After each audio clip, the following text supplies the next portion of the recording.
Arestado na ang isa sa most wanted ng Laguna na suspect sa pagpatay sa 7 biktima.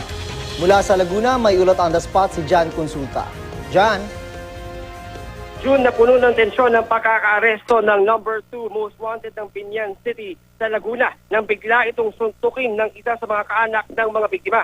Agad ipinasok sa presinto ang suspect na kinilalang si Armando Cornuncio, 36 taong gulang, para mailayo sa mga galit na mga kaanak ng kanya umanong mga napatay. Ayon kay Police Senior Superintendent Serafin Tidario II, dinakip ang suspect sa Western Samar 3 araw matapos daw ito makatakas sa isang operasyon laban sa kanya.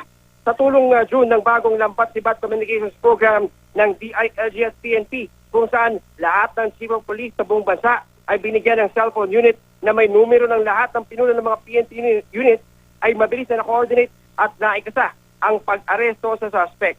Sa ating panayam ay maring namang itinanggi ng suspect ang bintang sa kanya. Sa ngayon, June, ay pinoproseso na ang mugshot at fingerprints ng suspect at agad itong iaharap sa husgado para harapin ang kanyang mga akusasyong isinampa laban sa kanya. Yan muna rin mula sa Binyan City. Balik sa iyo, June. Maraming salamat, Jan Consulta.